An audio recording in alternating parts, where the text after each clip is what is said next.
Slick back. No, slick back. That's what I said. Slick back. No, nigga, I'm a pimp named Slick back. Pimp named Slick back. Pimp named Slick back. Nigga, are you deaf? I'm a pimp named Slick. Assalamualaikum warahmatullahi wabarakatuh. Perkenalkan, nama saya Nurul Dwi Rahmadani dengan nomor NIM 220901 5035 akan menjelaskan tentang dasar-dasar perilaku kelompok. Materi yang pertama yaitu definisi kelompok. Kelompok dapat didefinisikan sebagai dua individu atau lebih yang berinteraksi atau saling bergantung untuk mencapai tujuan-tujuan tertentu. Kelompok dapat bersifat formal maupun informal.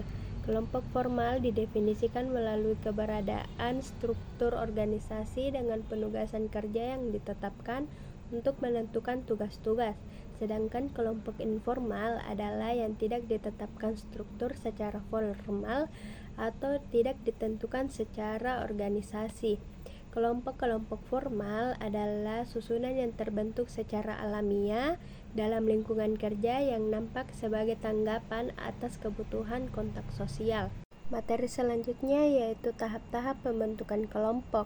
Tahap pertama yaitu tahap membentuk, digolongkan sebagai sejumlah besar ketidakpastian mengenai tujuan, struktur, dan kepemimpinan kelompok para anggota untuk menentukan tipe perilaku apa yang diterima. Tahap ini akan selesai ketika para anggota mulai berpikir bahwa dirinya sendiri sebagai bagian dari sebuah kelompok tersebut. Tahap yang kedua yaitu tahap memperebutkan, di mana salah satu konflik intrakelompok, para anggota menerima keberadaan kelompok tetapi menentang hambatan yang memaksakan para individualitas.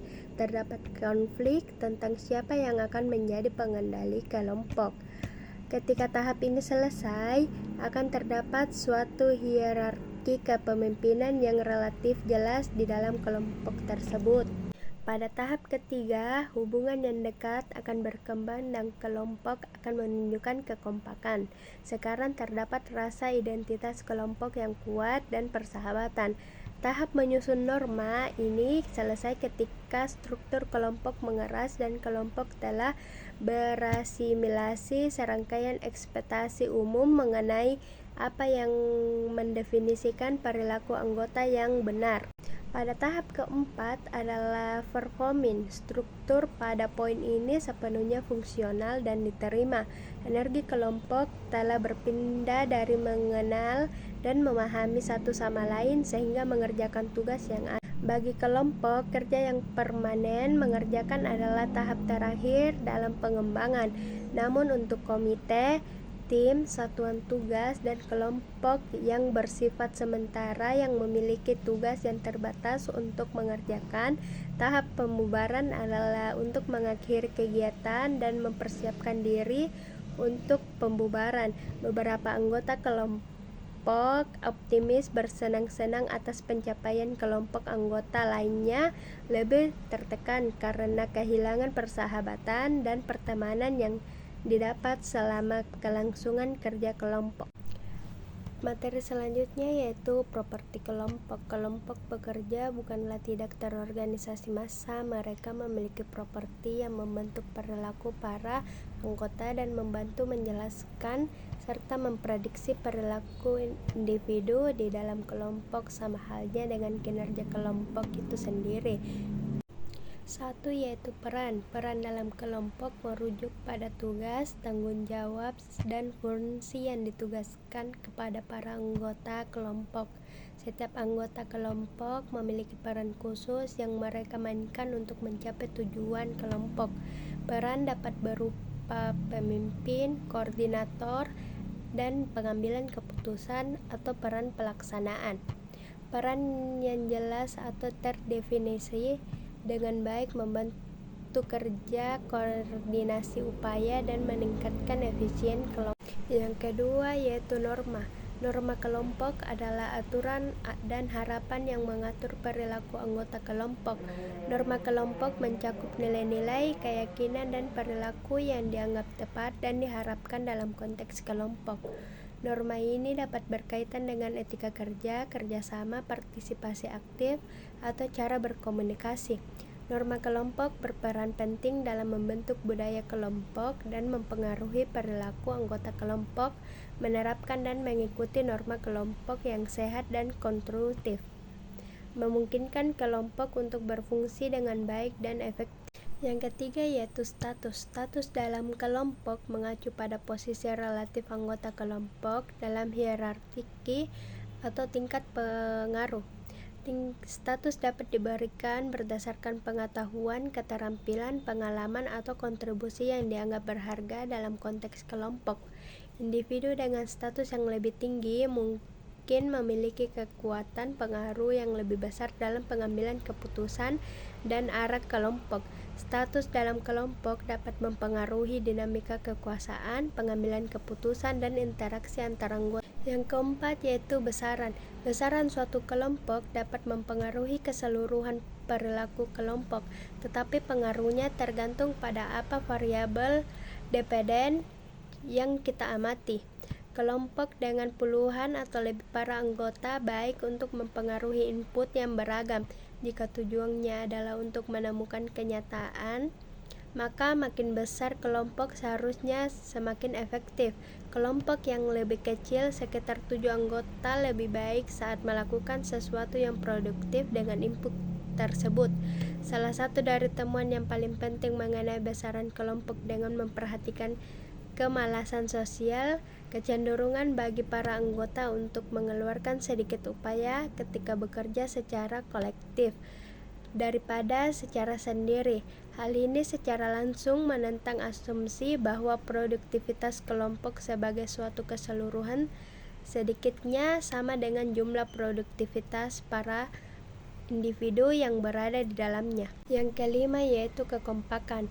Kelompok memiliki kekompakan yang berbeda, keadaan yang dimana para anggota tertarik satu sama lain dan termotivasi untuk tetap bertahan di dalam suatu kelompok. Beberapa kelompok kerja kompak karena para anggota telah menghabiskan sejumlah besar waktu bersama-sama. Kelompok yang berukuran kecil memfasilitasi interaksi yang tinggi atau ancaman eksternal yang membawa para anggota menjadi semakin dekat dan bersama. Yang keenam yaitu keberagaman.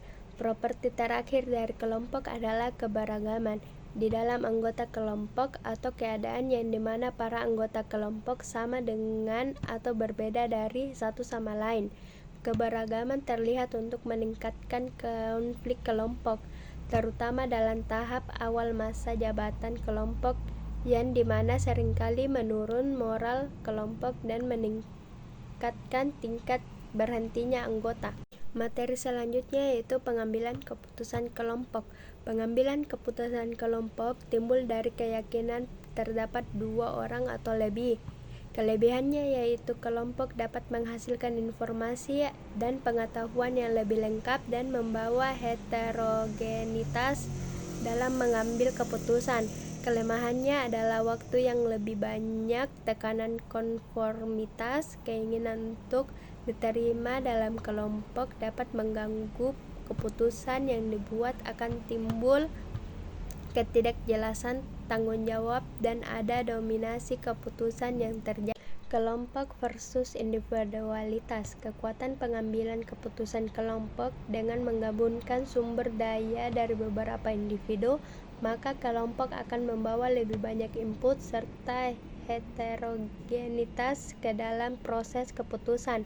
Mereka menawarkan keberagaman pandangan yang lebih luas. Hal ini akan membuka peluang untuk mempertimbangkan lebih banyak pendekatan dan alternatif. Terakhir, kelompok mengarah pada meningkatnya penerimaan suatu. Kelemahan pengambilan keputusan kelompok yaitu keinginan para anggota kelompok agar dapat diterima dan mempertimbangkan sarana bagi kelompok dapat melumatkan pertentangan secara terbuka. Pembahasan kelompok dapat didominasi oleh salah satu atau beberapa anggota. Jika para anggotanya hanya berkemampuan rendah atau medium, maka keseluruhan kelompok menjadi kurang efektif. Terakhir, keputusan kelompok yang lemah akan menimbulkan tanggung jawab yang ambigu dalam suatu keputusan individu. Siapa yang bertanggung jawab atas hasil akhir adalah jelas. Dalam suatu keputusan kelompok, tanggung jawab tiap individu anggota terdilus. Efektivitas dan efisien keputusan kelompok umumnya lebih akurat daripada keputusan rata-rata individu. Dalam suatu kelompok lebih kurang akurat daripada pertimbangan yang paling akurat. Dalam hal kecepatan, para individu lebih unggul jika kreativitas penting. Kelompok cenderung lebih efektif jika efektivitas berarti derajat penerimaan pencapaian atas solusi final, maka kelompok lebih unggul. Materi selanjutnya yaitu pemikiran kelompok dan penggeseran kelompok. Pemikiran kelompok terlihat mendekati sesuai dengan kesimpulan Solomon Asch yang tertarik dari eksperimen-eksperimen dengan pengingkaran tunggal. Para individu yang memegang posisi berbeda dari yang menjadi mayoritas dominan berada di bawah tekanan untuk menindas, menahan, atau memodifikasi perasaan dan keyakinan mereka yang sebenarnya. Sebagai para anggota dari suatu kelompok, kita lebih menyukai beberapa dalam persetujuan menjadi bagian yang positif dalam kelompok daripada menjadi kekuatan yang mengganggu, bahkan jika mengganggu dibutuhkan untuk meningkatkan efektivitas dalam keputusan. Pergeseran kelompok atau populasi kelompok. Kita dapat memandang populasi kelompok sebagai suatu kasus khusus dari pemikiran kelompok. Apakah penggeseran dalam keputusan kelompok mengarah pada kewaspadaan yang lebih tinggi atau lebih berisiko?